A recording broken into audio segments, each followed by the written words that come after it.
Kita berdoa sekali lagi sebelum kita masuk dalam acara firman. Bapa di surga, kami lagi-lagi bersyukur bahwa dalam kebaktian ini kami mendapatkan kebebasan dan kesempatan untuk mendengar, untuk mempelajari, untuk merenungkan sebagian daripada firman Tuhan. Dan ini merupakan sesi terakhir dari seri kitab Maleakhi. Dan kami mohon supaya Engkau hadir di sini di gereja maupun di manapun ada jemaat yang mengikuti kebaktian ini, dan memimpin kami semua, baik dalam penyampaian maupun dalam penerimaan firman. Tolong hamba-Mu dalam menyampaikan firman, berikan kekuatan jasmani pikiran khususnya suara, berikan pengurapan dan berikan kata-kata, dan tolong supaya seluruh persiapan khotbahnya Engkau tambahi kurangi ubahkan sehingga apapun yang dia sampaikan betul-betul datang dari Tuhan sendiri. Dan semua bisa disampaikan dengan baik, dengan benar, dan dengan sejelas-jelasnya. Lengkapi bungkus dengan kuasa dan pekerjaan Roh-Mu, karena tanpa itu semua akan sia-sia. Dan kami semua, tolong Tuhan berikan kami hati yang terbuka, kesegaran, konsentrasi yang baik, dari awal sampai akhir, dan terang secukupnya supaya kami bisa mengerti. Dan setelah kami mengerti, berikan kami ketundukan, dan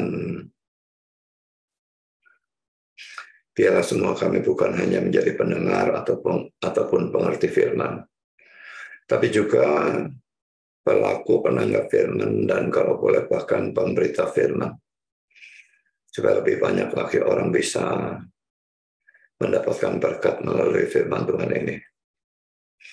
Setan pasti bekerja, kami mohon sekali lagi Engkau kuatkan semua kami, menghadapi godaan dan pekerjaannya dalam bentuk apapun. Terima kasih Bapa, dalam nama Yesus kami berdoa. Amin.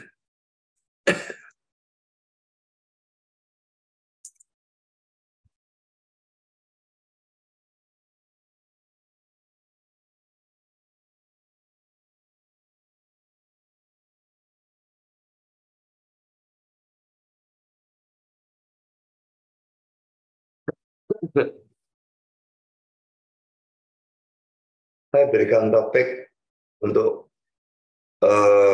pelajaran terakhir dari kitab Maleakhi ini, mempersiapkan diri untuk menghadapi hari itu. Saya kira dalam pelajaran yang lalu kita sudah menyinggung hari itu, dan hari ini kita akan membahas secara lebih detail. Bukan hanya hari itu yang kita bahas, tetapi juga mempersiapkan diri untuk menghadapi hari itu. Maleakhi pasal 4 ayat 6, 1-6, kita akan baca teksnya lebih dulu ya. Bahwa sesungguhnya hari itu datang, menyala seperti perapian. Maka semua orang gegabah dan setiap orang yang berbuat fasik menjadi seperti jerami dan akan terbakar oleh hari yang datang itu, firman Tuhan semesta alam, sampai tidak ditinggalkannya akar dan cabang mereka.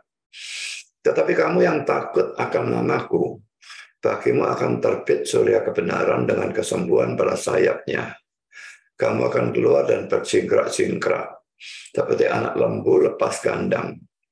Kamu akan menginjak-injak orang fasik, sebab mereka akan menjadi abu di bawah telapak kakimu pada hari yang kusiapkan itu, firman Tuhan semesta alam. Ingatlah kepada Taurat yang telah kuperintahkan kepada Musa hambaku di Gunung Horeb untuk disampaikan kepada seluruh Israel, yakni ketetapan-ketetapan dan hukum-hukum. Sesungguhnya aku akan mengutus Nabi Elia kepadamu menjelang datangnya hari Tuhan yang besar dan dahsyat itu. Maka ia akan membuat hati bapak-bapak berbalik kepada anak-anaknya, dan hati anak-anak kepada bapak-bapaknya, supaya jangan aku datang memukul bumi sehingga musnah. Dalam bagian ini Maleakhi membahas lagi tentang hari atau saat yang telah dia singgung dalam Maleakhi 3 ayat yang ke-17. Saya bacakan ayatnya sekali lagi. Mereka akan menjadi milik kesayanganku sendiri, firman Tuhan semesta alam, pada hari yang kusiapkan. Aku akan mengasihani mereka, sama seperti seseorang menyayangi anaknya yang melayani dia. Pertama-tama kita akan lihat ya, apa yang akan terjadi pada hari itu. Pertama, untuk orang yang tidak beriman, ini ada dalam ayat 1 ya, bahwa sesungguhnya hari itu datang, menyala seperti perapian, maka semua orang gegabah, dan setiap orang yang berbuat fasik menjadi seperti jerami, dan akan terbakar oleh hari yang datang itu, firman Tuhan semesta alam, sampai tidak ditinggalkannya akar dan cabang mereka. Poin A, saudara, ayat 1 membicarakan orang yang tidak beriman, yang disebut dengan dua istilah dalam terjemahan LAI ini. Pertama gegabah dan kedua itu fasik. Tapi yang pertama ini, kata gegabah ini salah terjemahan dan saya tidak ngerti lagi-lagi bagaimana bisa diterjemahkan seperti ini. Dalam King James diterjemahkan proud atau sombong. Dalam NIV, NASB, dan RSV, arrogant, sombong atau arogan. Orang yang tidak beriman itu disebut sombong. Tidak peduli ada orang tidak beriman yang kelihatannya rendah hati. Banyak yang seperti itu, kelihatan rendah hati. Tapi tetap, saudara, Alkitab menganggap orang-orang itu sombong. Karena dengan mereka itu tidak beriman. Poin A, mereka itu merasa mereka itu bisa hidup tanpa Tuhan. Mereka tidak butuh Tuhan. Apa namanya itu kalau bukan sombong? Merasa bisa hidup tanpa Tuhan. Poin B, dia merasa dirinya cukup baik dan bisa masuk surga dengan kekuatannya sendiri. Makanya dia tidak mau beriman. Misalnya dengan berkata, saya tidak perlu percaya Yesus ataupun ke gereja. Yang penting saya tidak menjahati orang. Sering kalau nginjil ketemu orang-orang seperti ini. Atau yang penting saya berbuat baik dan sebagainya. Kata-katanya mungkin berbeda, tapi intinya dia merasa dirinya cukup baik.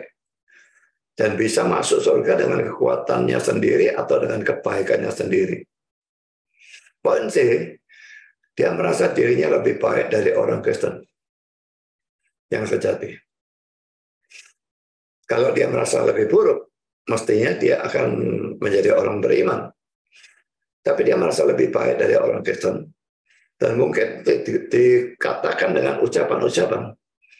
Tetangga aku tuh majelis, tapi gini. Tetangga yang sangat pendeta, tapi begini.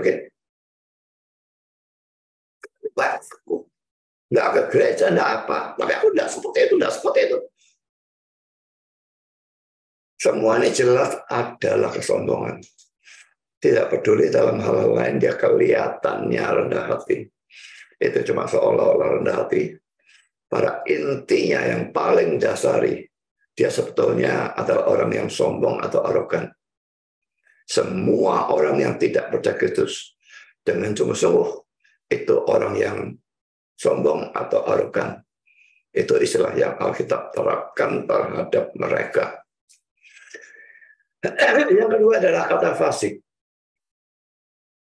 King James menerjemahkan do wickedly, berbuat dengan jahat. NIV dan NASB dan RSV, evil doers, pembuat kejahatan. Orang tidak beriman disebut sebagai pembuat kejahatan. Karena mereka memang tidak bisa berbuat baik. Dan semua yang mereka lakukan dianggap jahat oleh Tuhan. Mereka mengira mereka baik. Bahkan lebih baik dari Kristen. Tapi di hadapan Tuhan, semua 100% yang mereka lakukan itu dosa.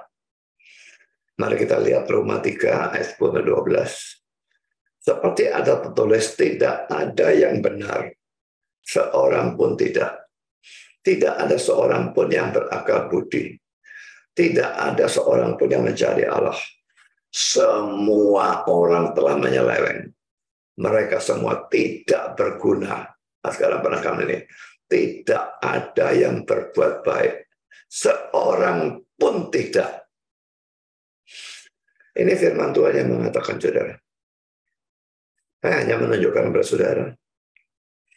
Tapi kalau kita memang tunduk pada firman Tuhan, kita harus setuju pada kata-kata ini. Tidak ada yang berbuat baik, seorang pun tidak. Ini orang di luar Kristus tentu saja. Orang di dalam Kristus sudah mulai bisa berbuat baik karena ada Roh Kudus yang memberikan buah roh atau menghasilkan buah roh. Tapi bicara tentang orang yang belum percaya, tidak ada yang berbuat baik, seorang pun tidak. Tapi hebatnya, mereka ini bisa sombong dan merasa diri mereka itu baik. Ini makin memperburuk dosa mereka atau kejahatan mereka. Mereka tidak baik, tapi sombong. Mereka tidak baik, tapi merasa diri baik. Sekarang poin B. Hari itu digambarkan seperti api dalam ayat 1. Kita baca ayat 1 sekali lagi. Bahwa sesungguhnya hari itu datang, menyala seperti perapian, maka semua orang gegabah dan setiap orang yang berbuat fasik menjadi seperti jerami dan akan terbakar oleh hari yang datang itu. Firman Tuhan semesta alam, sampai tidak ditinggalkannya akar dan cabang mereka. Api dan jerami ini betul-betul lawan yang sangat tidak seimbang. Kalau api dan besi itu paling-paling jadi panas, ya. Kecuali apinya dipanaskan secara luar biasa, tidak akan bisa mencairkan besi, apalagi menguapkan. Nggak mungkin itu. Tapi kalau jerami dan api terbakar habis sampai tidak ditinggalkan akar dan cabang mereka, betul-betul jadi abu. Dalam kitab suci, saudara, api sering menjadi simbol dari hukuman Allah. Kita akan baca ayat-ayatnya, ya. Saya kira dalam khotbah saya tentang neraka itu sudah banyak menunjukkan bahwa api merupakan simbol dari hukuman kekal. Neraka itu bukannya lautan api secara hurufiah, tetapi itu hanya simbol. Kita baca Matius 3 ayat 10 dan ayat 12. Kapak sudah tersedia pada akar pohon, dan setiap pohon yang tidak menghasilkan buah yang baik pasti ditebang dan dibuang ke dalam api. Alat penampis sudah di tangannya, ia akan membersihkan tempat pengirikannya dan mengumpulkan gandumnya ke dalam lumbung. Tetapi debu jerami itu akan dibakarnya dalam api yang tidak terpadamkan. 2 kali muncul kata api, ya. Sekarang Matius 13 ayat 30. Biarkanlah keduanya tumbuh bersama sampai waktu menuai. Ini perumpamaan lalang di antara gandum itu, ya. Pada waktu itu aku akan berkata kepada para penuai, kumpulkanlah dahulu lalang itu dan ikatlah berkas-berkas untuk dibakar. Kemudian kumpulkanlah gandum itu ke dalam lumbungku. Matius 25 ayat 41. Dan ia akan berkata juga kepada mereka di sebelah kirinya, penyahlah dari hadapanku, hai kamu orang-orang terkutuk. Penyahlah ke dalam api yang kekal, yang tersedia untuk iblis dan malaikat-malaikatnya. Lagi-lagi muncul kata api yang kekal, ya. Yohanes 15 ayat 6, barang siapa tidak tinggal di dalam aku, ia dibuang keluar seperti ranting dan menjadi kering. Kemudian dikumpulkan orang dan dicampakkan ke dalam api lalu dibakar. Ini konteksnya tentang alegori pokok anggur dan ranting-rantingnya. Ada ranting yang berbuah, ada ranting yang tidak berbuah. Nah, yang tidak berbuah itu dipotong, dibuang menjadi kering, lalu dibakar. Lalu Wahyu 21 ayat 8, tetapi orang-orang penakut, orang-orang yang tidak percaya, orang-orang keji, orang-orang pembunuh, dan orang-orang sundal, tukang-tukang sihir, penyembah berhala, dan semua pendusta, mereka akan mendapat bagian mereka di dalam lautan yang menyala-nyala oleh api dan belerang. Inilah kematian yang kedua. Jelas ini penggambaran neraka. Karena poin sih, orang yang tidak beriman itu digambarkan seperti jerami di dalam ayat 1, bahwa sesungguhnya hari itu datang menyala seperti perapian. Maka semua orang gegabah atau arogan itu ya, dan setiap orang yang berbuat fasik menjadi seperti jerami.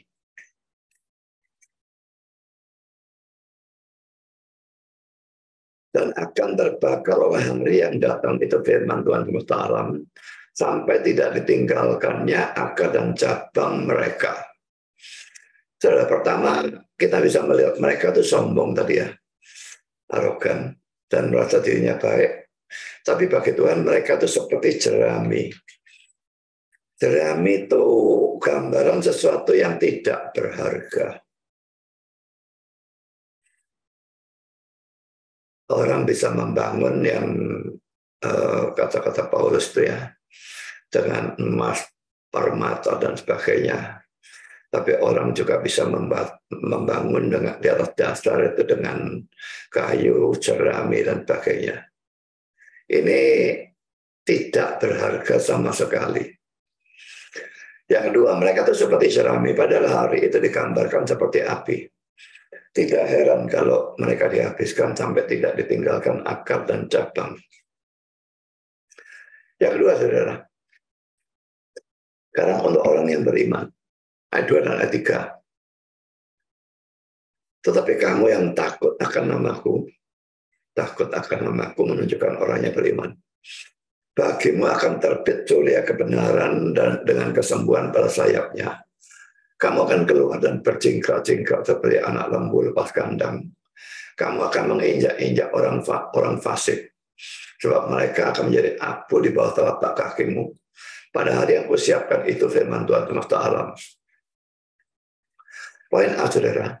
Dalam ayat 2 disebutkan tentang orang yang beriman, yang disebutkan sebagai kamu yang takut akan namaku.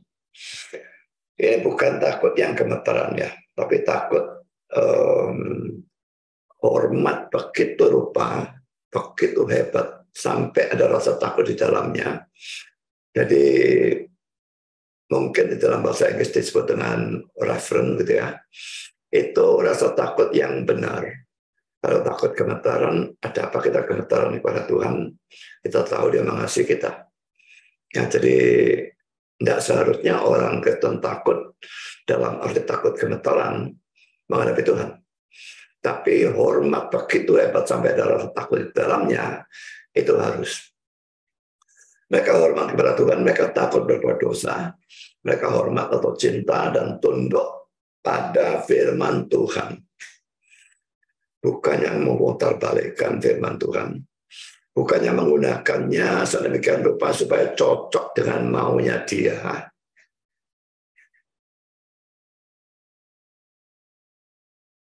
Tetapi mereka sangat menghormati, cinta, dan betul-betul tunduk pada firman Tuhan. Dalam suatu perdebatan, kalau memang kelihatan bahwa dia memang salah, ditinjau dari sudut firman Tuhan, dan lawan debatnya bisa menghancurkan argumentasinya, sedangkan dia tidak bisa apa-apakan argumentasi orang itu, maka dia seharusnya tunduk pada firman Tuhan dan menganut pandangan dari lawan debatnya, dan bukannya tetap ngeyel, tidak peduli kalau tetap ngeyel dengan pandangannya yang tidak bisa dipertahankan itu. Sekarang poin B. Selanjutnya ayat 2 mengatakan bahwa bagi orang yang beriman itu akan terbit surya kebenaran dengan kesembuhan pada sayapnya. Pertama, istilah surya kebenaran. Ini jelas menunjuk kepada Kristus sendiri. Bandingkan dengan Yohanes 8 ayat yang ke-12. surya, kebenaran surya itu kan matahari ya. Jadi pokoknya terang sekali. Dan di dalam Yohanes 8 ayat yang ke-12, Yesus berkata pula kepada orang banyak, katanya, akulah terang dunia. Memang tidak dikatakan akulah matahari, tapi ya matahari terang. Dan dia berkata akulah terang dunia, dan matahari memang menerangi dunia. Barang siapa mengikut aku, ia tidak akan berjalan dalam kegelapan, melainkan ia akan mempunyai terang hidup. Saudara, dia terang dunia, saudara ikut dia, maka saudara tidak akan berjalan dalam gelap, tapi akan punya terang hidup. Saudara sadar apa bahayanya berjalan dalam gelap? Apalagi dalam gelap pekat, betul-betul gelap total, tanpa cahaya apapun. Ada logam, saudara keblowok. Ada batu, saudara kesandung. Ada akarnya pohon yang melintang, saudara kesandung juga. Ada dahannya pohon di atas, saudara kebentur. Ada lihat yang listrik, saudara bisa membentur juga. Jadi, tidak mengikut Kristus, dia berjalan dalam kegelapan. Itu sesuatu yang sangat-sangat membahayakan. Karena itu yang belum ikut Kristus, ikut dia. Percaya kepada dia. Maka saya tidak akan berjalan dalam kegelapan. Dan Tuhan akan memberikan firman yang juga menerangi jalan kita. Lalu yang poin kedua, istilah saya mungkin menunjuk kepada sinar dari surya atau matahari itu. Ini memberi kesembuhan. Ada yang mengartikan ini sebagai kesembuhan dari penyakit. Tapi saya lebih setuju pada pandangan yang mengatakan bahwa ini menunjuk pada damai. Bebas dari kesukaran atau malapetaka. Karena poin C, saudara. Lalu ayat 2 melanjutkan dengan mengatakan kamu akan keluar dan berjingkrak-jingkrak seperti anak lembu lepas kandang. Ini tentu tidak boleh ditafsirkan secara hurufiah, karena kalimat sebelum dan sesudahnya juga tidak hurufiah. Dan kita tentu bukan anak lembu kan. Ya. Kalau dikatakan anak lembu sudah jelas bukan hurufiah. Dan juga berjingkrak-jingkraknya juga tidak bisa dihurufiahkan. Kalau ini ditafsirkan secara hurufiah, dan lalu dianggap menunjuk pada orang-orang yang berjingkrak-jingkrak dalam gereja-gereja mengadakan teruntuk blessing, ini merupakan suatu penafsiran yang kacau balau. Penekanan dari ayat ini sebetulnya hanyalah bahwa anak lembu yang berjingkrak-jingkrak waktu dilepaskan dari kandang, itu adalah suatu penggambaran dari sukacita. Jadi kandang tidak senang ya. Dan dia dilepaskan dari kandang, berjingkrak-jingkrak saking senangnya. Sama seperti 2 ekor anjing saya itu, saya pikir anjing itu begitu setia ya. Kalau tidak ketemu berapa jam saja dia tinggal pergi. Waktu pulang, wah dia jingkrak-jingkrak, jilat-jilat, terangga-rangga, dan sebagainya. Apalagi kalau ditinggal sampai 5 hari pergi ke Malaysia, pulangnya itu waduh luar biasa jingkrak-jingkraknya karu-karuan. Jadi saking senangnya karena majikannya kembali. Jadi orang yang beriman sekarang memang menderita. Tetapi pada hari itu mereka akan orang-orang yang bukan Kristen sekarang mungkin lebih enak seperti cerita Lazarus dan orang kaya. Tapi pada hari itu mereka akan terbakar seperti jerami ketemu api. Jadi saudara mau pilih yang mana? Pikirkan akhirnya. Karena sekarang itu sementara. Sangat sementara. Berapa tahun lagi sih kita akan hidup? Kalau saya yang sudah 68 mendekati 69, apakah saya bisa hidup 5 tahun lagi, 10 tahun lagi? Saya tidak yakin. Saudara yang sudah umur 40 bisa hidup lagi berapa lama? Oh, 40, saya 69, jadi kira-kira beda hampir 30. So, pasti hidup 30 tahun lagi. Siapa yang pastikan saudara hidup sampai 70?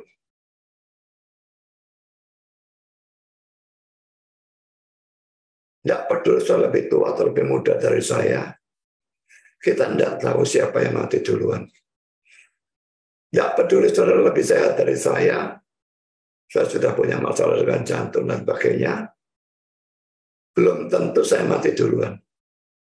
Secara logika mungkin memang saya mati duluan. Tapi Tuhan punya penetapannya sendiri. Siapa mati kapan dan umur berapa tahun, berapa bulan, berapa hari, berapa jam, dan berapa menit, dan berapa detik. Itu sudah ditentukan dan akan terjadi pada saat seperti dia tentukan. Dari mana saya tahu bahwa nanti malam saudara masih hidup? Kalau saya tidak mau cepat-cepat bertobat, tahu-tahu kematian itu datang, maka celakalah saudara. Semua orang seharusnya memikirkan tentang kematian. Saya baru-baru ini kepingin nginjili satu teman di fitness. Dan saya tanya kepada dia, apakah kamu pernah memikirkan kematian? Saya cerita kepada dia bahwa kakak saya itu seorang pelatih KOR di gerejanya. Dan mungkin sudah 2 minggu yang lalu, barangkali saya lupa persisnya, dia tulis di grup WA keluarga kami, ada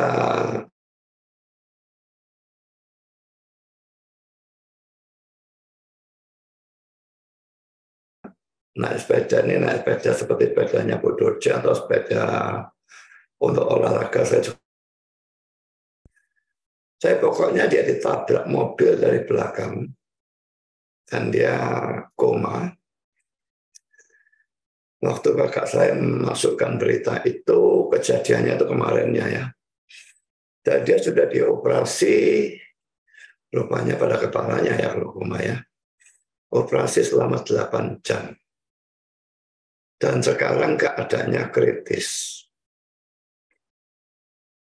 Lalu 1-2 hari lagi ada saudara yang lain yang tanya, gimana anakku itu? Yang kakaknya bilang tetap saja, ya adiknya bilang membaik, tekanan darahnya atau gimana gitu lah. Tapi pokoknya dia hidup oleh mesin. Nah saudara, jadi dia pakai respirator untuk paru-parunya, mungkin pakai alat bantu jantung untuk jantungnya, tandanya tercopot jadi mati. Saya sudah pikir orang ini pasti mati. Dan memang 2 hari setelahnya dikatakan dia mati. Apakah orang itu pernah menduga bahwa dia akan mati dalam waktu beberapa hari? Sekalipun dia anggota KOR, jadi jelas pergi ke gereja, tapi gerejanya gereja liberal dan saya tidak tahu dia beriman sungguh-sungguh atau tidak. Seandainya dia itu tidak beriman dan seandainya, saya katakan seandainya, saya tidak tahu ya. Dia itu sudah pernah diinjili, nanti saja. Total kecelakaan membuat dia koma dan tidak ada lagi kesempatan bertobat. Maka dia masuk neraka karena penundaan itu. dan masuk neraka sekali untuk selama-lamanya. Saya ceritakan itu pada teman yang saya injili di fitness, dan dia percaya ada surga, ada neraka, tapi dia juga tidak terlalu pedulikan atau pikirkan akan masuk surga atau masuk neraka. Jadi saudara, itu saya pikir gambaran dari banyak sekali orang Kristen. Kalau itu gambaran dari saudara, maka pikirkan saudara, hari itu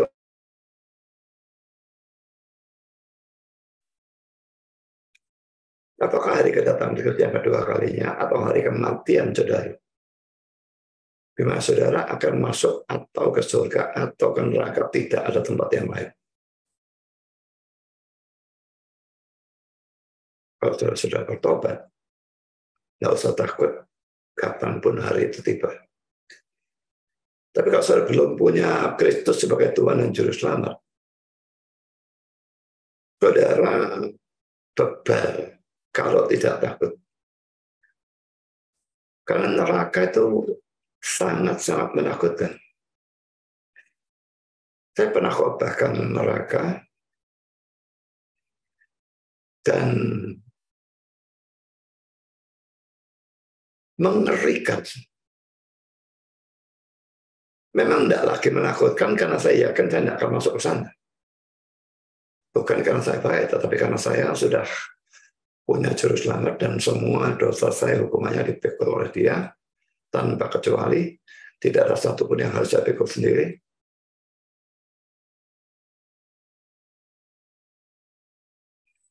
Tapi orang yang tidak punya Juru Selamat, Tuhan itu adil, hukumannya harus dijatuhkan. Atau hukuman itu dipikul oleh Sang Juru Selamat, atau hukuman itu dipikul oleh orang itu sendiri. Betul-betul menyedihkan kalau teman yang di fitness itu tidak memikirkan kematian, tidak memikirkan surga ataupun neraka.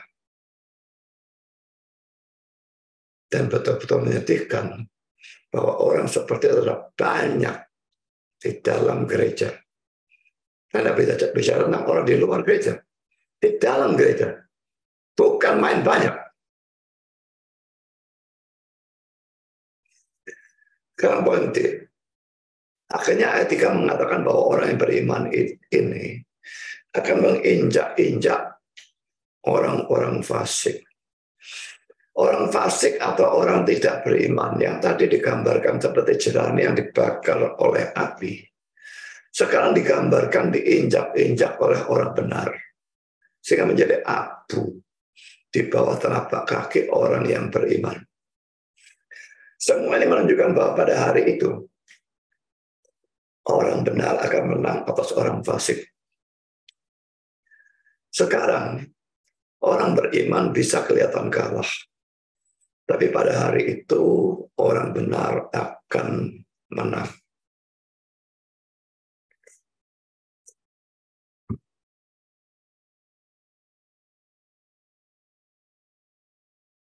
Jadi kalau sekarang saudara menang, jangan bangga. Jangan senang, nanti bisa terbalik. Apalagi kalau menangnya itu lawan orang yang Kristen. Soal lebih kaya, soal lebih punya power, dan macam-macam hal. Wah, menyombongkan di terhadap orang Kristen. Apakah saudara orang kafir atau saudara orang Kristen KTP? Sama saja. Menyombongkan di terhadap orang Kristen yang sejati. Saudara bukan anak Allah, saudara anak setan.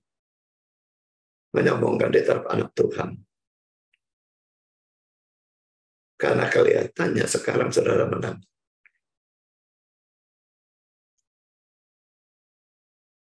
Tapi ingat, sekarang saudara kelihatan menang. Nanti saudara dalam realita betul-betul kalah.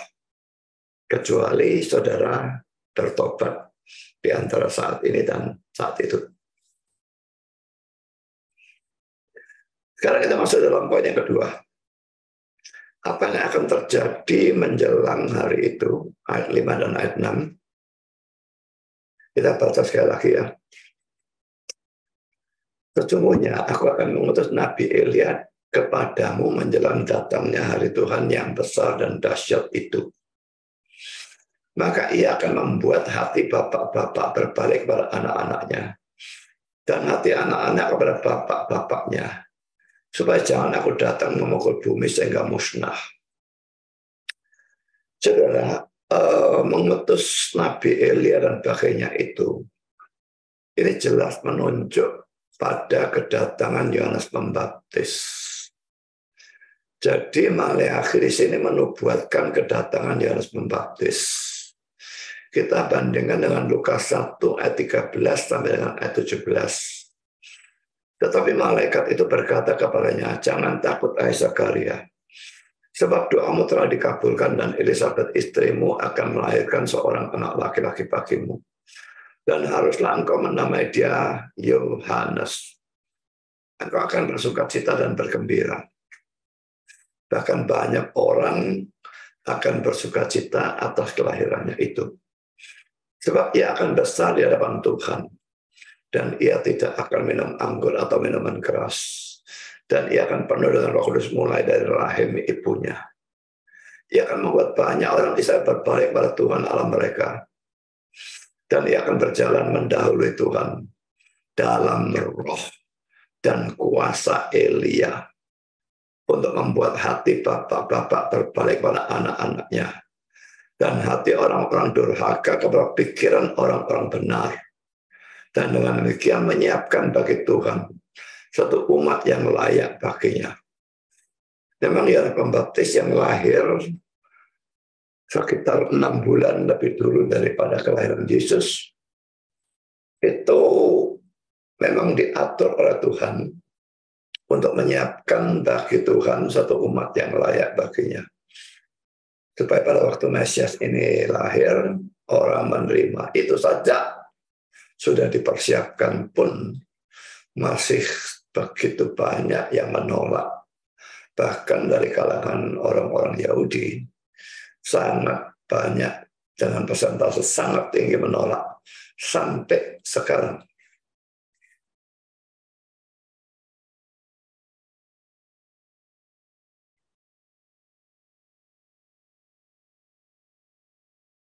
Dan saudara, kalau memang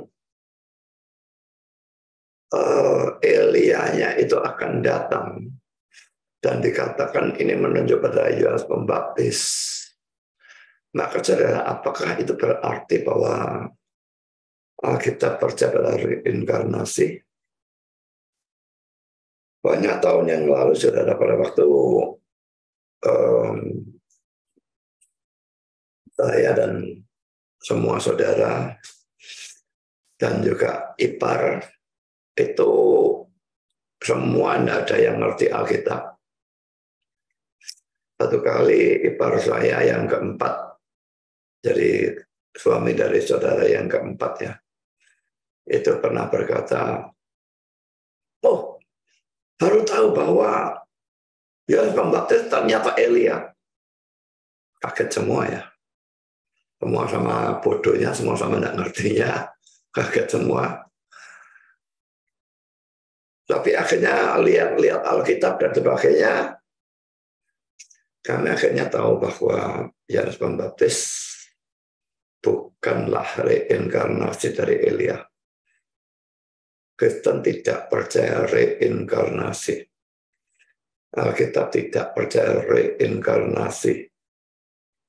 Kita percaya inkarnasi. Inkarnasi cuma terjadi pada waktu Yesus itu lahir. Allah menjadi manusia. Itu inkarnasi. Re itu pengulangan. Jadi kalau seandainya kita mati lalu kita lahir lagi, itu reinkarnasi. Dipercaya oleh agama Hindu maupun Buddha. Tetapi jelas Kristen, sepanjang saya tahu, saya tidak pernah tahu aliran sesat manapun dalam Kristen yang percaya reinkarnasi.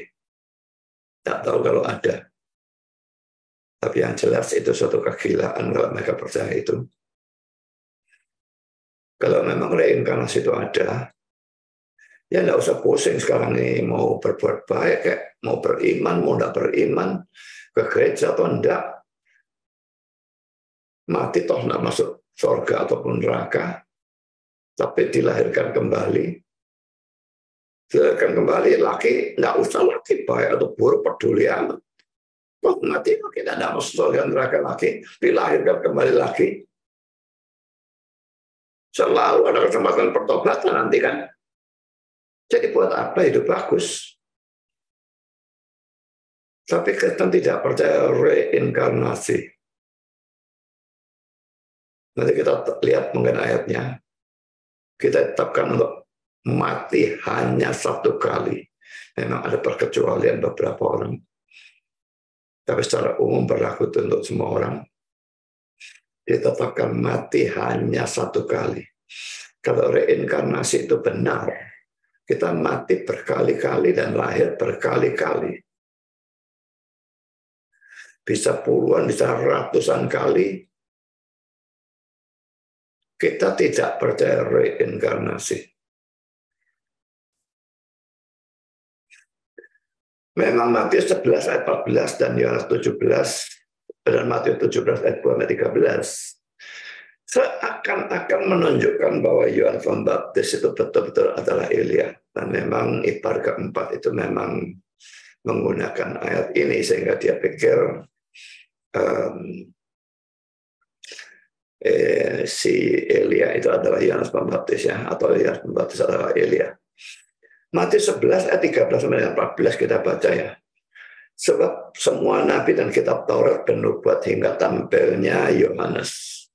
Dan jika kamu mau menerimanya, ialah Elia yang akan datang itu. Disebutkan Yohanes, lalu disebutkan ialah Elia yang akan datang itu. Akan datangnya akan dinubuatkan oleh Maleakhi itu.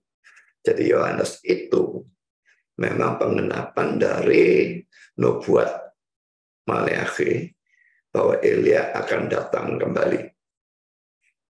Nah, lalu ditafsirkan secara salah. Yohanes Pembaptis adalah reinkarnasi dari Elia. Saudara, Matius 17 ayat 12. Lalu murid-muridnya bertanya kepadanya, kalau demikian, mengapa ahli-ahli Taurat berkata bahwa Elia harus datang dahulu? Jawab Yesus, memang Elia akan datang dan memulihkan segala sesuatu. Dan aku berkata kepadamu, Elia sudah datang. Tetapi orang tidak mengenal dia dan memperlakukannya menurut kehendak mereka. Demikian juga anak manusia akan menderita oleh mereka. Pada waktu itu mengertilah murid-murid Yesus bahwa ia berbicara tentang Yohanes Pembaptis. Saya pikir kok di sini kok mereka mengerti ya, ini agak mengherankan bagi saya. Dalam banyak kasus kata-kata Yesus lebih jelas, mereka menafsirkan secara salah. Tapi di sini dikatakan Elia sudah datang dan dikatakan orang tidak mengenal dia dan memperlakukannya menurut kehendak mereka.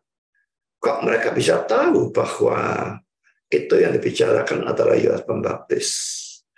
Jadi ya saya tidak ngerti, kadang-kadang mereka kelihatannya bodoh sekali, kadang-kadang bisa pintar, mungkin pada saat tertentu Roh Kudus mencerai sehingga mereka mengerti seperti di sini. Kadang-kadang tidak ada pencerahan sehingga mereka tidak ngerti apa-apa atau menafsirkan secara salah. Tapi ini semua memang membuktikan ya, kita semua bisa ngerti atau tidak ngerti atau salah mengerti. Itu tergantung Roh Kudus secara mutlak. Makanya dalam mau kebaktian kita berdoa, dalam mau PA kita berdoa. Jangan berdoa secara asal-asalan. Berdoa dengan sungguh-sungguh karena kita mengerti atau tidak mengerti atau salah mengerti. Itu tergantung Roh Kudus. Kalau dia tidak mencerai, kita bisa tidak mengerti, kita bahkan bisa salah mengerti, itu lebih celaka lagi. Hanya kalau dia mencerai kita, baru kita mengerti. Saya tidak tahu berapa orang mendengar khotbah saya saat ini. 100, 200, saya tidak tahu. Khotbah yang sama. Pada saat yang sama. Apakah semua mengerti?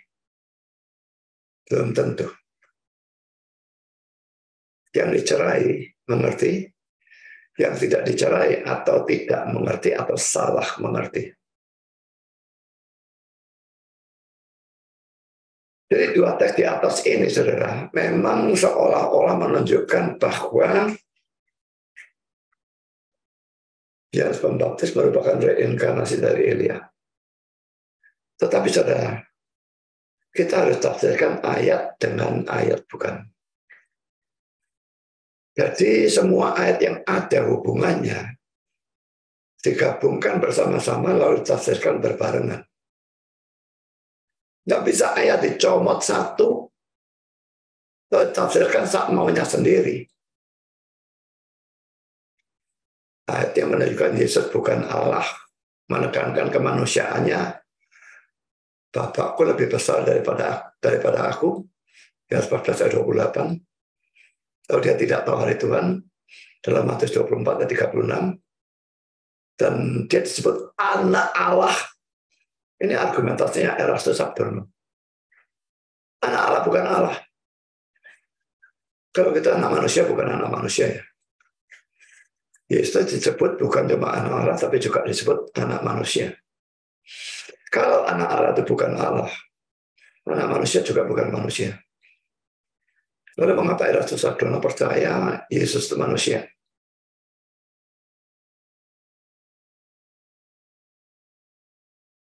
Anaknya anjing itu anjing. Anaknya babi itu babi. Anaknya orang itu orang. Anak Allah. Jangan digambarkan Allah tahu-tahu beranak. Anak Allah itu Allah. Memang Bapak memperanakan anak, tapi beda dengan tindakan memperanakannya binatang atau orang.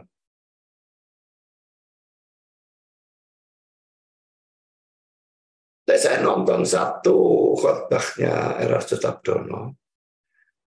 Dia bilang jangan ambil kesimpulan dari satu khotbah, harus nonton semua. Gila, apa nonton semua?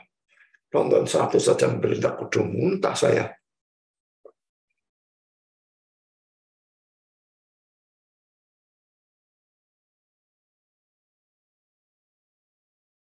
Tidak pernah belajar hermeneutics, atau dia sengaja menyesatkan, atau apa, saya tidak ngerti. Menafsirkan ayat-ayat secara konyol,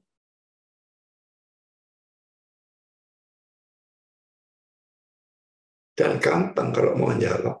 Karena saya sudah nulis buku tentang saksi Yehova secara lengkap tentang keilahian Kristus. Baik ayat-ayat yang digunakan oleh pihak saksi Yehova untuk menentang keilahian Kristus. Itu saya bahas. Dan juga ayat-ayat yang dari pihak kita mendukung keilahian Kristus. Mereka bantah lagi, habiskan mereka. Dan saya kok tidak yakin bahwa Erastus Sabdono itu bisa punya argumentasi yang lebih kuat dari punyanya saksi Yehova. Kalau itu saja bisa saya habisi, apalagi punya dia. Bagi saya kira gampang untuk menghabisi. Tapi saya muak untuk melihat video dia yang tidak tahu sudah 20 session atau berapa. Satu session saja melenak kok. Dengarkan kebodohan, tapi orang yang merasa pinter. Tidak bisa lebih melenak dari itu, gitulah. Saudara, kita harus menafsirkan ayat dengan ayat. Dia melihat ayat-ayat yang menunjukkan Yesus seakan-akan bukan Allah, karena ayat itu menekankan Yesus sebagai manusia. Tapi ayat yang menunjukkan Yesus sebagai Allah itu banyak sekali. Yang eksplisit ada muka 12 atau lebih. Saya kok pengen tahu dia bahas itu bagaimana. Demikian juga di sini. Dua teks yang di atas ini seolah-olah menunjukkan bahwa Yohanes Pembaptis adalah reinkarnasi dari Elia. Tapi laki-laki harus menafsirkan ayat dengan ayat. Yohanes 1 ayat 21 jelas menunjukkan bahwa Yohanes Pembaptis bukan Elia. Dan itu keluar dari mulut Yohanes Pembaptis sendiri.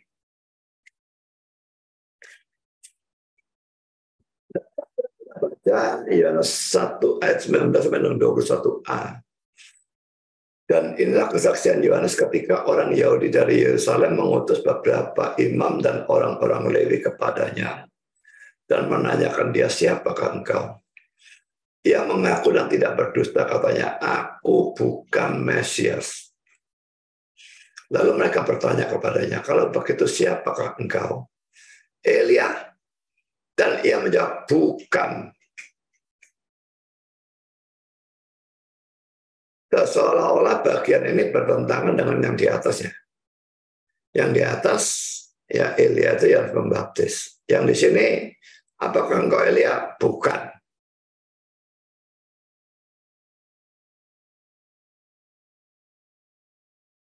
Tapi tadi sudah kita lihat ya, kalau dikatakan dia itu adalah Elia, sebetulnya cuma ini artinya. Dalam Lukas 1 ayat 13-17, dalam ayat 17-nya, ia akan berjalan mendahului Tuhan dalam roh dan kuasa Elia. Bukan berarti dia betul-betul adalah Elia. Jadi dalam arti ini, maka Yesus berkata Yohanes Pembaptis adalah Elia.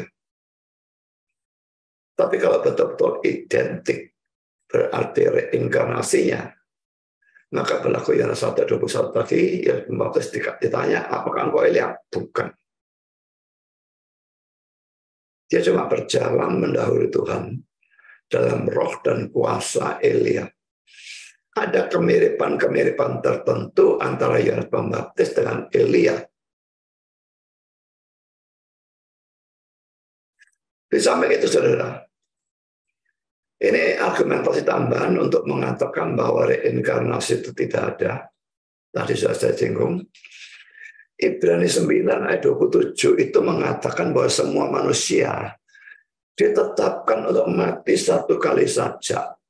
Hanya ada beberapa berkecualian seperti Nuh dan Elia yang tidak pernah mengalami kematian.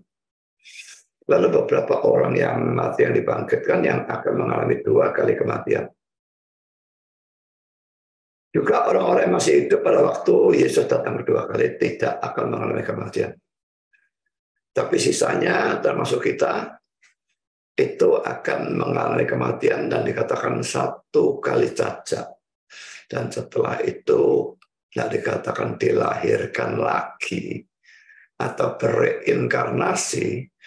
Setelah itu dihakimi. Jadi ini jelas menentang reinkarnasi. Dihakimi yang masuk surga neraka sudah. Tidak ada dilahirkan kembali. Ini ayatnya. Dan sama seperti manusia ditetapkan untuk mati hanya 1 kali saja. Dan sesudah itu dihakimi.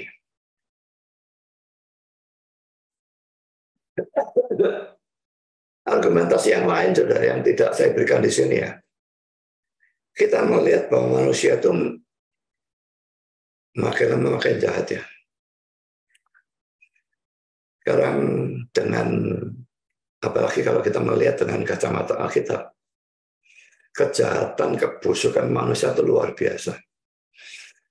Kalau berdasarkan teori orang-orang yang percaya reinkarnasi itu, kalau orang hidupnya jahat, dia akan dilahirkan kembali sebagai orang yang tingkatnya lebih rendah. Misalnya tadi raja. Ya, jadi lebih rendah, jadi mungkin menteri gitu ya. Lalu buruk lagi hidupnya, dilahirkan lebih rendah lagi, menjadi tentara, kopral gitu. Dilahirkan lagi lebih rendah tingkatnya, kalau buruk lagi jadi pegawai, tukang sapu gitu ya, atau tukang parkir. Terus lebih buruk lagi bisa dilahirkan sebagai binatang. Kalau seperti itu, sedangkan semua manusia di dunia ini busuknya tidak karu-karuan. Mestinya manusia bukannya tambah lama tambah banyak, saudara, tapi tambah lama tambah habis. Semua jadi binatang. Kalau itu dikatakan kepada mereka, mereka akan berkata, loh, tapi binatangnya hidup baik, lalu mereka menjadi manusia. Tapi pada waktu mereka menjadi manusia, manusianya hidup buruk lagi, balik jadi binatang mestinya. Jadi diapakan pun tidak cocok teori itu dengan manusia yang tadinya begitu sedikit, sekarang 8 miliar lebih ke dunia ini.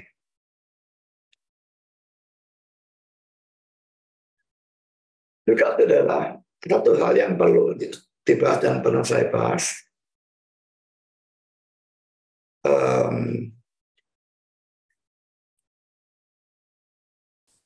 Saya pernah buat video tentang Lady Diana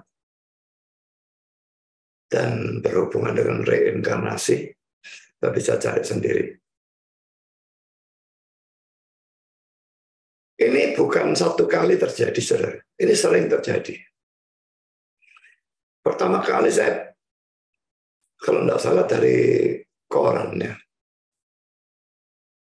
ada satu pasangan yang punya anak kembar. Dan mula-mula ya tidak apa-apa, normal-normal saja, tapi sudah lebih besar sedikit, bisa bicara. Atau umur 3 tahun, umur berapa gitu ya. Yang satu tuh omongannya mulai aneh-aneh. Dia berkata dia dulu tinggal di tempat ini, dan nama dia adalah ini, dan dia mati karena ini, dan sebagainya. Dia ceritakan masa lalunya. Hidup yang dulu. Pertama kali tidak dikubris sama orang tuanya, tapi lama-kelamaan. Karena dia terus ngomong seperti itu, diselidiki, mereka pergi ke tempat yang dia katakan. Dan memang ternyata di sana ada orang yang namanya seperti yang disebutkan. Dan matinya semua persis seperti yang dia ceritakan. Kasusnya Leda itu juga saya agak lupa ceritanya persisnya. Dan itu dianggap sebagai suatu bukti bahwa reinkarnasi itu memang ada. Apa itu bukti? Orang yang menganggap bahwa itu merupakan bukti bahwa reinkarnasi itu memang ada, dia kurang analitis, kurang bisa menganalisa, kurang bisa memikirkan adanya kemungkinan-kemungkinan lain yang menyebabkan hal itu bisa terjadi. Langsung tektok reinkarnasi.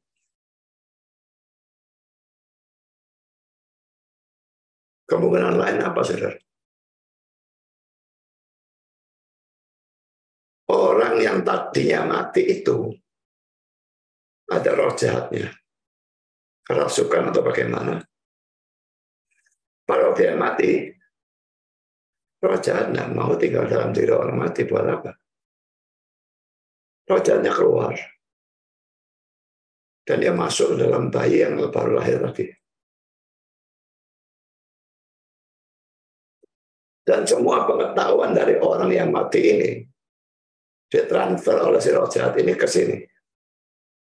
Karena itu anak ini tahu semua tentang orang ini.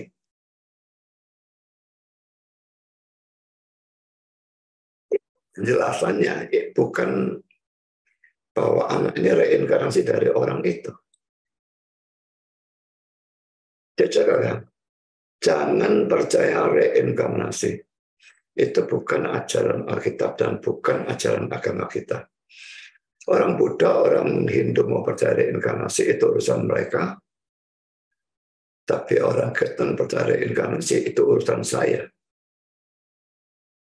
Dan tugas saya untuk menghancurkan argumentasi itu berdasarkan Alkitab. Sekarang poin yang ketiga. Yohanes Pembaptis disebut Elia sebab pertama poin A, dia mirip, mereka mirip dalam hal pakaian mereka. Mari kita lihat Elianya bagaimana dalam 2 Raja 1 ayat 8. Jawab mereka kepadanya, seorang yang memakai pakaian bulu dan ikat pinggang kulit terikat pada pinggangnya. Maka berkatalah, ia itu Elia orang Tisbe. Sekarang kita lihat ya Pembaptis bagaimana Matius 3 ayat 4. Yohanes memakai jubah bulu unta dan ikat pinggang kulit dan makanannya belalang dan madu hutan. Sama-sama pakai pakaian bulu. Nggak dikatakan bulu unta yang Elian atau bulu apa, saya nggak ngerti. Lalu sama-sama pakai ikat pinggang kulit. Nah, karenanya tidak disebutkan persamaannya, tapi pokoknya di sini ada persamaan dalam pakaian. Saya kira Yusuf Roni pernah khotbahkan Matius 3 ayat 4 ini. Dan dia katakan unta itu kalau mau dinaiki dia berlutut supaya kita bisa naik, karena unta kan tinggi ya. Monggo naik orangnya, jadi unta itu menggambarkan kerendahan hati. Maka Yohanes Pembaptisnya rendah hati. Lucu sekali. Ini alegori tidak karu-karuan dan tidak cocok belas. Kalau dia pakai pakaian dengan bulunya burung merak, dia jadi sombong begitu ya. Bagaimana kalau dia gonta-ganti pakaian, sebentar sombong, sebentar rendah hati begitu? Ini tafsiran-tafsiran yang tidak karu-karuan dari orang yang tidak pernah belajar hermeneutik saya. Sekarang poin B, mirip dalam hal semangat dan keberanian. 1 ayat 18, 16-19, lalu pergilah Obadja menemui Ahab dan memberitahukan hal itu kepadanya. Kemudian Ahab pergi menemui Elia. Segera sesudah Ahab melihat Elia, ia berkata kepadanya, "Engkaukah itu yang mencelakakan Israel?" Jawab Elia kepadanya, "Bukan aku yang mencelakakan Israel, melainkan engkau dan kaum keluargamu. Sebab kamu telah meninggalkan perintah-perintah Tuhan dan engkau ini telah mengikuti para Baal. Sebab itu, suruhlah mengumpulkan seluruh Israel ke Gunung Karmel. Juga nabi-nabi Baal yang 450 orang itu, dan nabi-nabi Asyera yang 400 itu, yang mendapat makan dari meja istana Isabel." Enak ya, kurang enak apa nabi-nabi palsu ini dapat makan dari meja istana Isabel. Tapi Elia tantang suruh mereka kumpulkan. Nanti diadu menurunkan api dari langit dan sebagainya itu ya. Tapi poin saya itu adalah Ahab itu mengatakan, engkaukah ini yang mencelakakan Israel? Israel bantah, bukan aku yang mencelakakan Israel, engkau ini dan kaum keluarga, sebab kamu tak meninggalkan perintah Tuhan dan engkau mengikut para Baal. Itu teguran yang sangat keras. Dia berani membantah seorang raja dan tegur balik. Ini Elia. Karena bagaimana ya Pembaptis? Matius 3 itu sampai 12, tetapi waktu yang melihat banyak orang Farisi dan orang Saduki datang untuk dibaptis, berkatalah ia kepada mereka, hai kamu keturunan ular beludak, siapakah mengatakan kepada kamu bahwa kamu dapat melarikan dari murka yang akan datang? Ini tokoh-tokoh Yahudi, saudara, ya, dimaki ular beludak. Jadi hasilkanlah buah yang sesuai dengan pertobatan. Dan janganlah mengira bahwa kamu dapat berkata dalam hatimu, Abraham adalah bapak kami. Karena aku berkata kepadamu, Allah dapat menjadikan anak-anak bagi Abraham dari batu-batu ini. Kapak sudah tersedia pada akar pohon, dan setiap pohon yang tidak menghasilkan buah yang baik, pasti ditebang dan dibuang ke dalam api. Aku membaptis kamu dengan air sebagai tanda pertobatan. Tetapi ia yang datang kemudian daripadaku lebih berkuasa daripadaku, dan aku tidak layak melepaskan kasutnya. Ia akan membaptiskan kamu dengan Roh Kudus dan dengan api. Alat pengambil dari tangannya akan membersihkan tempat pengirikannya dan mengumpulkan gandumnya ke dalam lumbung. Tapi tebu jerami itu akan dibakar dalam api yang tidak terpadamkan. Jadi dia nekat sekali, tokoh-tokoh Yahudi dilabrak, dikasih kata-kata ular beludak, keturunan ular beludak. Tapi lebih lagi kita melihat dalam Matius 14 ayat 3 dan 4. Sebab memang Herodes telah menyuruh menangkap Yohanes, membelenggunya dan memenjarakannya.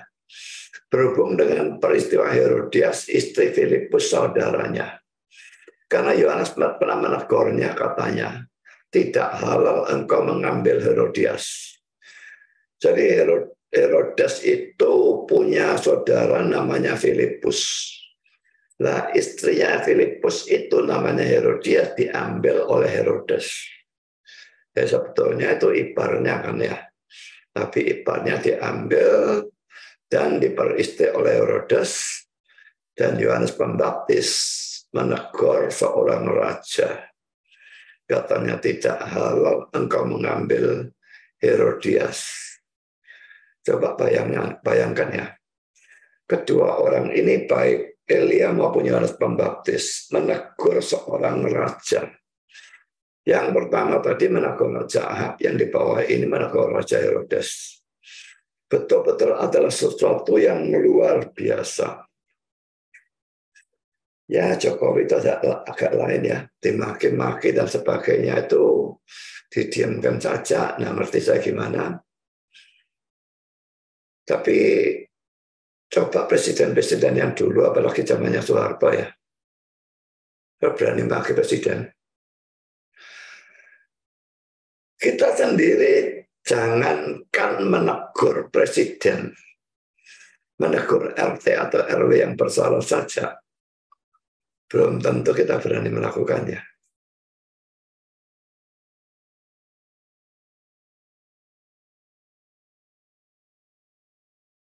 Kita menegur RT atau RW, lalu RT RW yang ngamuk. Kita butuh dia untuk ngurus surat, ngurus ini, ngurus itu. Dan dikasih surat pengantar, saudara setengah mati kan. Jadi beranikah menegur RT atau RW padahal memang salah.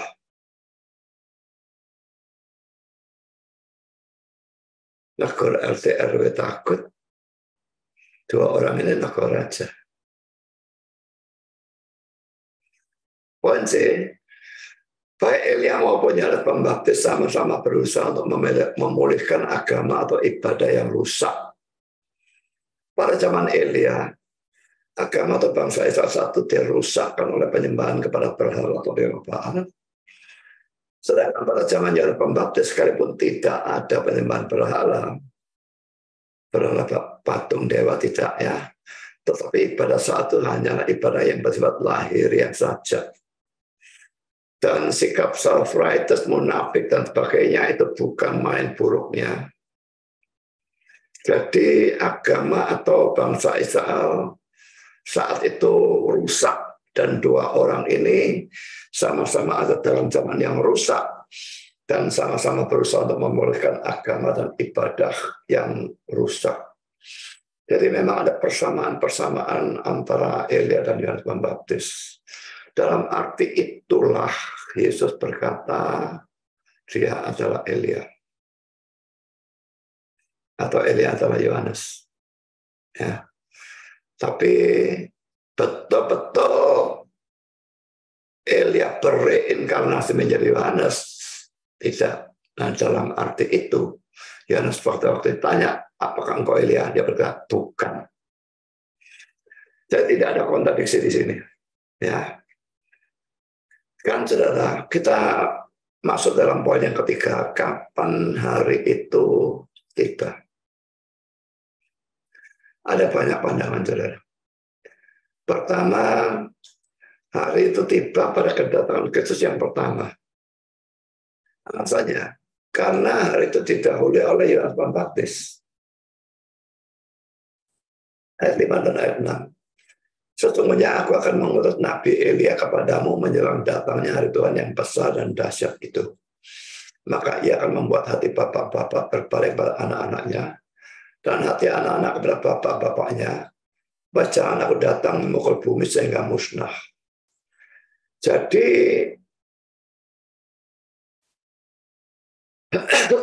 memang saya tadi sudah singgung bahwa Yohanes Pembaptis itu lahir 6 bulan sebelum kelahiran Kristus.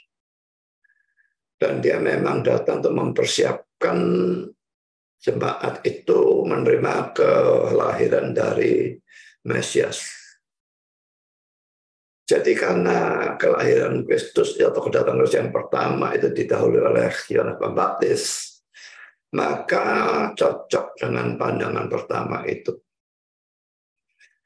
Tapi sekalipun kalau ditafsirkan demikian, ini cocok dengan ayat 5 sampai dengan ayat 6. Ini tidak cocok dengan ayat 1 sampai dengan ayat 3. Mari kita baca ayat 1 sampai 3. Bahwa sesungguhnya hari itu datang menyala seperti perapian. Maka semua orang arogan atau sombong dan setiap orang yang berbuat fasik menjadi seperti jerami dan akan terbakar oleh hari yang datang itu, firman Tuhan semesta alam, sampai tidak ditinggalkannya akan cabang mereka. Tetapi kamu yang takut akan namaku, bagimu akan terbit surya kebenaran dengan kesembuhan pada sayapnya. Kamu akan keluar dan berjingkrak-jingkrak seperti anak lembu lepas kandang. Kamu akan menginjak-injak orang fasik. Sebab mereka akan menjadi abu di bawah telapak kakimu pada hari yang kusiapkan, itu firman Tuhan semesta alam. Nah, teks ini rasanya lebih cocok untuk kedatangan Kristus yang kedua. Kedatangan Kristus yang pertama, mana orang benar menginjak-injak orang fasik? Tidak ada.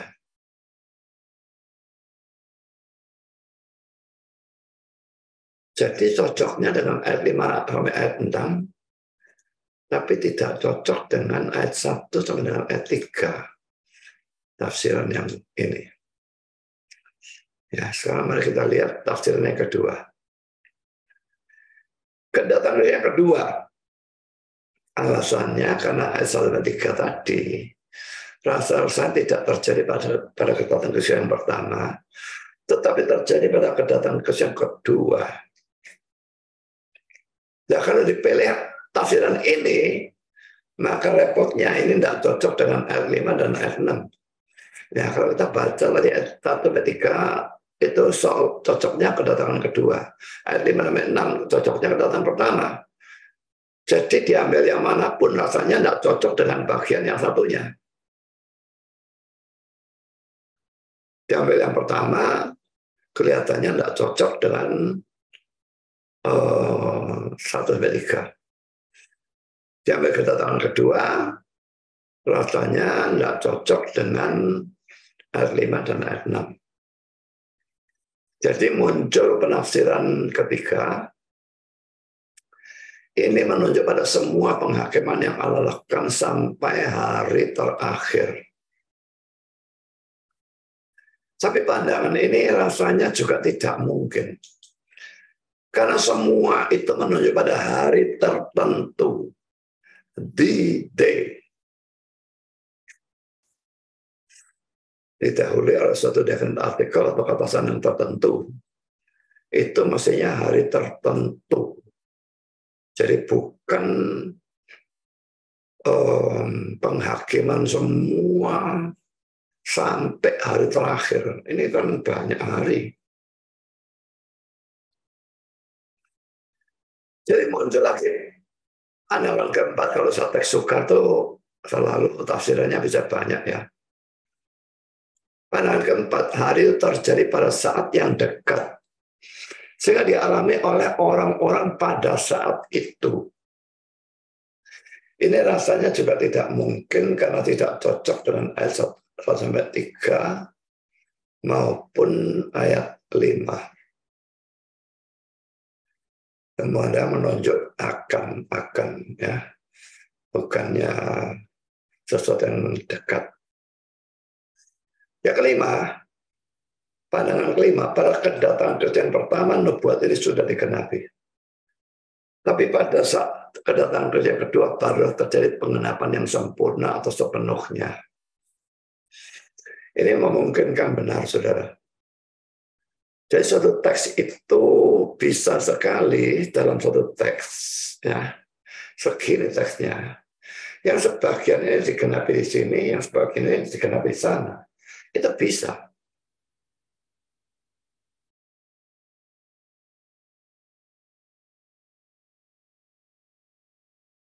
Tapi tetap ada pandangan yang keenam, sekalipun pandangan kelima memungkinkan. Kita hidup pada zaman di antara kedatangan Kristus yang pertama dan kedua. Sehingga kita dengan mudah bisa membedakan kedua kedatangan tersebut. Tetapi bagi Maleakhi, baik kedatangan yang pertama maupun yang kedua, belum terjadi. Pada waktu ia memandang ke depan, ia melihat kedatangan pertama, ayat 5 dan ayat 6, dan kedatangan kedua, ayat 1-3, kedua kedatangan kelihatannya berimpit. Ya. Ini pertama, ini kedua, dia lihatnya dari sebelumnya. Kalau kita kan, ini pertama, ini kedua, kita katakan, oh, lain. Langsung bisa membedakan. Tapi Maleakhi begini. Dua kedatangan berimpit. Karena dia hidup sebelum kedatangan pertama. Karena itu dia mencampur adukkan kedatangan pertama dan kedatangan kedua di dalam satu teks. Saya condong pada dari 4 itu yang 1, 2, 3, 4 pasti salah. Tapi nomor 5 atau nomor 6 itu keduanya memungkinkan untuk benar. Jadi atau 5 atau 6, Anda tahu yang mana? Sekarang sudah saya lanjutkan dengan bagian yang terakhir. Persiapan untuk menghadapi hari itu. Kalau orang-orang zaman Maleakhi atau sebelumnya, mereka harus mempersiapkan menghadapi kedatangan Yesus yang pertama juga. Tapi kita tidak, karena itu sudah lewat. Kita hanya perlu persiapan menghadapi kedatangan Yesus yang kedua. Harus bagaimana? Pertama, belajar firman Tuhan. Kita lihat ayat 4. Ingatlah kepada Taurat yang telah kuperintahkan kepada Musa, hambaku, di Gunung Horeb untuk disampaikan kepada seluruh Israel, yakni ketetapan-ketetapan dan hukum-hukum. Sudah kata Taurat ini artinya beda-beda kalau muncul dalam Alkitab ya. Kadang-kadang berarti seluruh perjanjian lama, kadang-kadang hanya 5 kitab Musa, dan kadang-kadang mungkin hanya 10 hukum Tuhan. Di sini karena adanya kata-kata yang telah kuperintahkan kepada Musa, maka Taurat ini menunjuk pada 5 kitab Musa, ya, Kejadian, Keluaran, Imamat, Bilangan, dan Ulangan.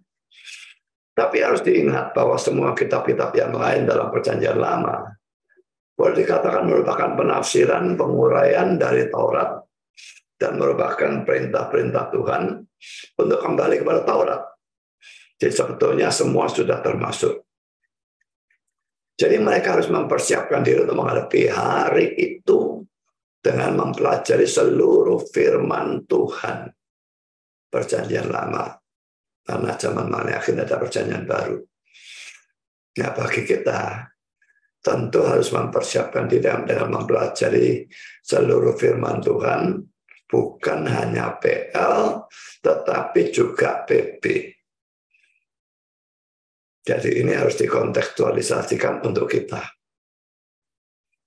Nah kan ada PP ya, mana bisa disuruh belajar PP.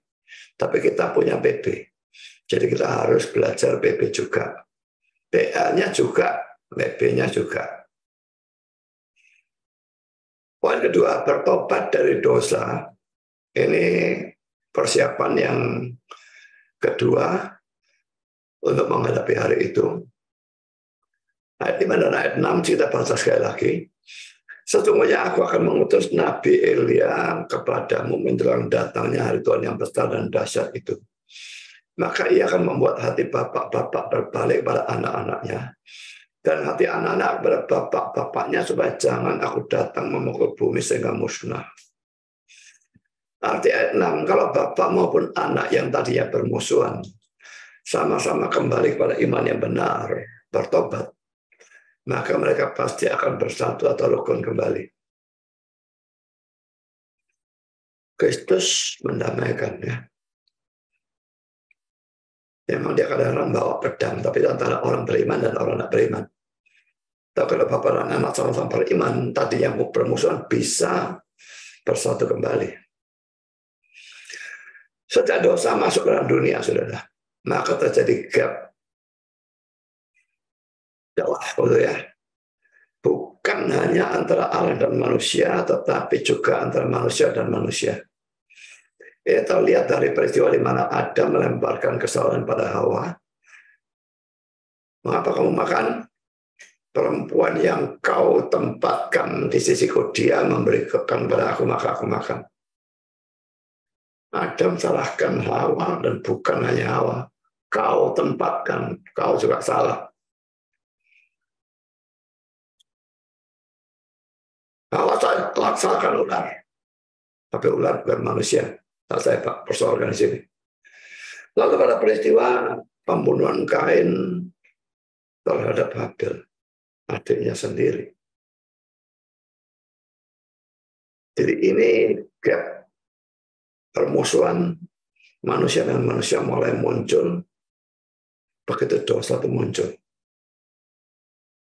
Dosa masuk dalam dunia, ada permusuhan manusia dan Allah, ada permusuhan manusia dan manusia.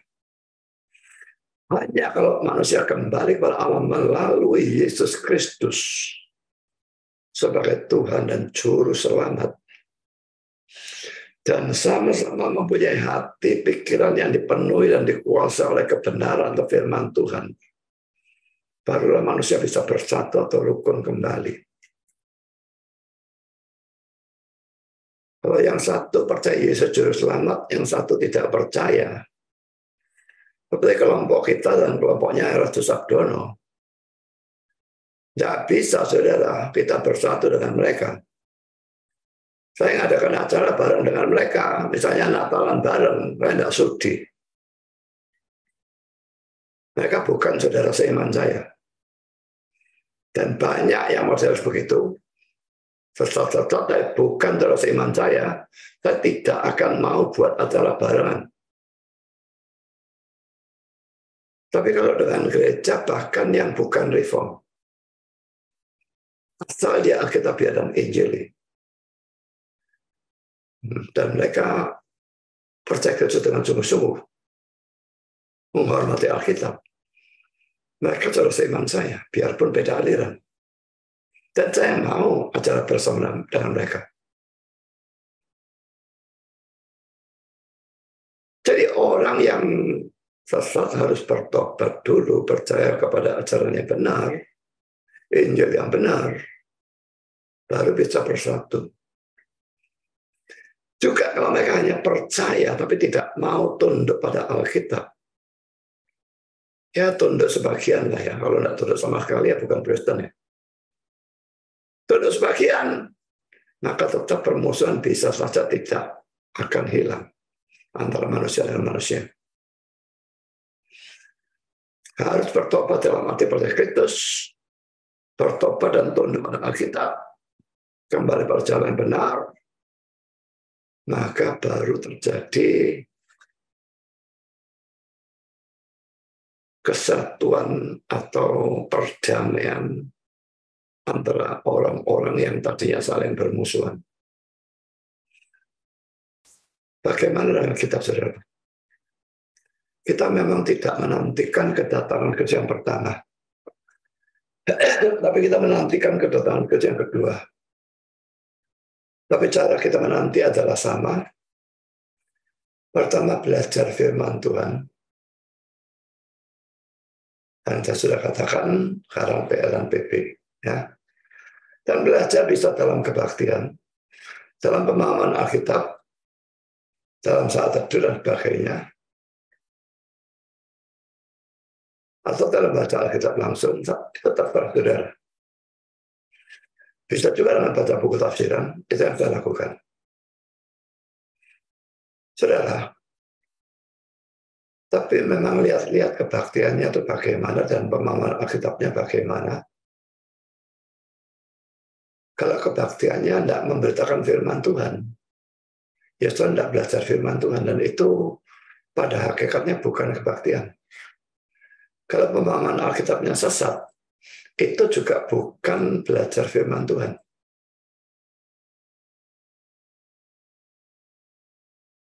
Jadi banyak yang ikut nabi-nabi palsu itu, tidak peduli mereka rajin berbakti, tidak peduli mereka rajin ikut pemahaman Alkitab,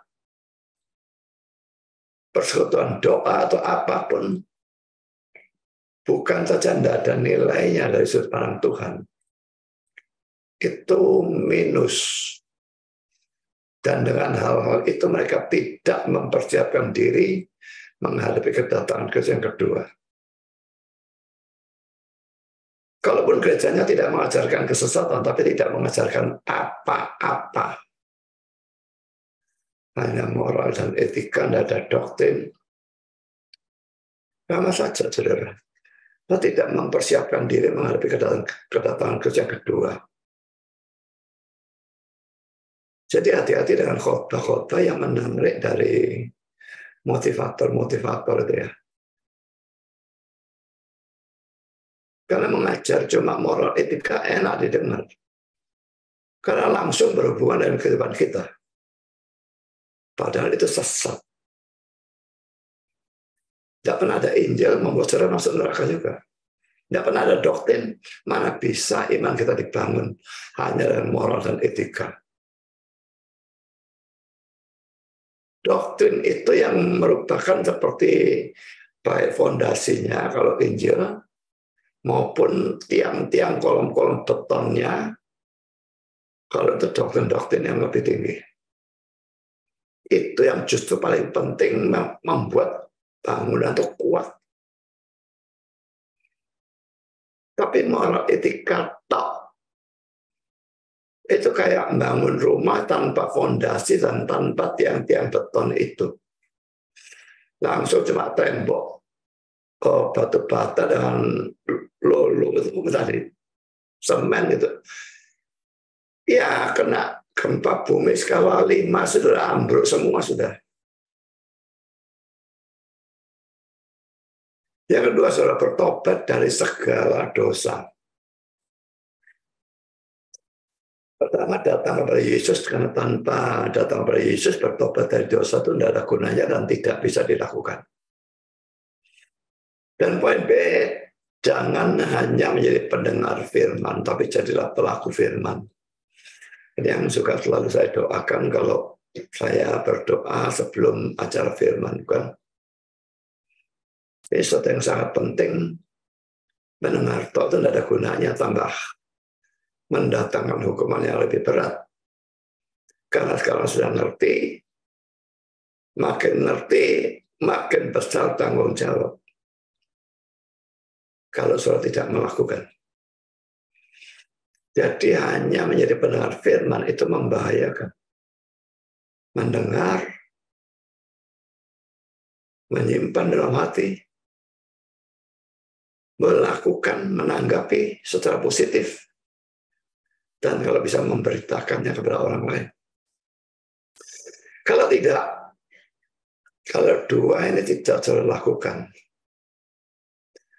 maka pada hari Tuhan, hari kedatangan Kristus kedua kalinya, saudara akan menjadi jerami yang menghadapi api. Pikirkan bagaimana itu modelnya, jerami menghadapi api.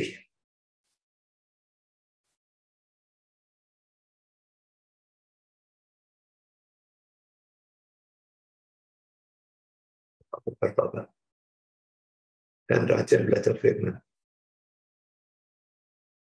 Tuhan memberkati saudara. Amin.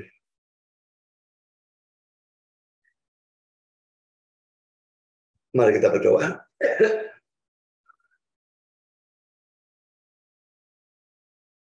Bapa di surga, terima kasih bahwa kami sudah boleh mendengar bagian terakhir dari kitab Maleakhi, dan dengan ini kami menyelesaikan dulu kitab Maleakhi. Kami berdoa supaya Engkau menolong kami, menyadarkan kami tentang adanya hari itu.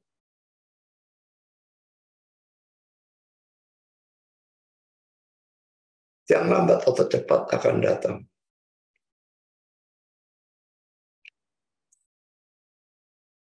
Dan kami harus betul-betul siap menghadapi hari itu. Dengan percaya pada Kristus, belajar firman Tuhan, membuangi dosa, berusaha mentaati Engkau. Kalau tidak, kami menjadi seperti jerami yang bertemu dengan api. Tolong Tuhan yang belum percaya untuk bisa percaya. Yang sudah percaya supaya bisa ditumbuhkan dan didewasakan. Dalam nama Yesus kami berdoa. Amin.